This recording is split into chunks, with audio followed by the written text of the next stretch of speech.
사순절 6일째 오늘 성경 통독 본문은 마가복음 1장부터 6장까지입니다. 마가복음의 내용의 대부분은 마태복음이나 누가복음에 있는 공통된 내용을 포함하고 있습니다.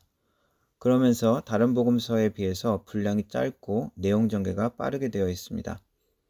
주기도문과 산상수훈, 마태복음에 나왔던 많은 비유는 등장하지 않습니다. 또한 마태복음, 누가복음에 있는 예수님의 탄생 이야기도 생략되어 있고 시작부터 바로 예수님의 공생의 사역을 언급하고 있습니다.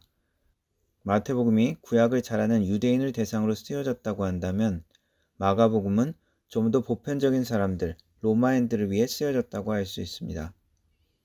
또한 마태복음이 왕 대신 예수 그리스도를 표현했다면 마가복음은 고난받고 섬기는 종으로 오신 예수님의 모습이 더욱 보여집니다.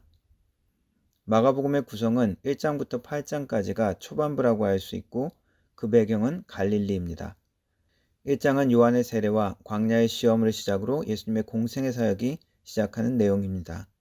2장은 세리와 죄인을 부르러 오신 예수님의 모습을 받아들이지 못하고 사람들이 예수님께 도전합니다. 이에 예수님은 금식과 안식일에 대한 새로운 의미를 가르치십니다. 3장은 안식일에 대한 논란을 계기로 예수님을 대적하는 음모가 심화되고 예수님은 12제자를 부르십니다. 4장에서 예수님은 하나님 나라에 대한 비유를 가르치시고 호수를 잠잠케 하는 기적을 일으키십니다. 5장, 6장을 거쳐서 예수님의 많은 기적 이야기가 나오는데 귀신을 쫓아내고 혈루병 걸린 여인을 고치고 야이로의 딸을 살리는 이야기가 나옵니다. 예수님은 12제자를 파송함으로 그 사역들을 더 확장시키시고 5,000명을 먹이시고 바다를 걷는 기적을 일으키십니다. 하지만 예수님은 고향에서 배척받고 세례 요한은 목베어 죽임을 당합니다.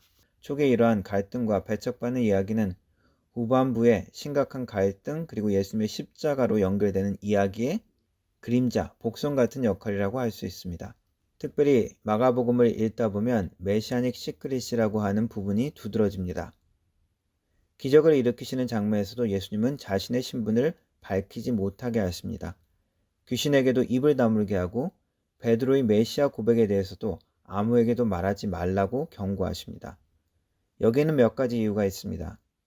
그 중에 하나는 하나님이 정하신 때까지 사람들에게 메시아로 알려지는 것이 예수님의 십자가 사역에 오히려 방해가 될 수 있다는 것입니다.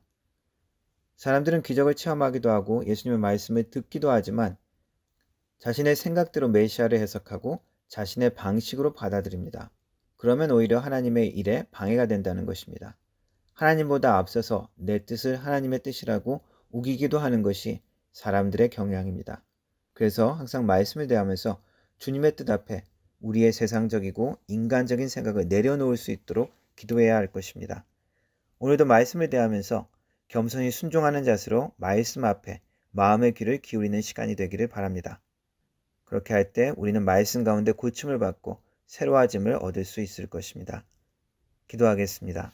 하나님, 말씀을 대할 때마다 인본주의적인 관념과 세상적인 욕심을 내려놓기를 원합니다.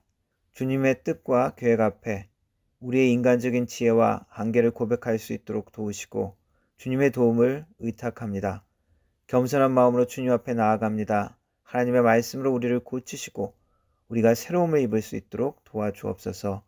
예수님의 이름으로 기도합니다. 아멘.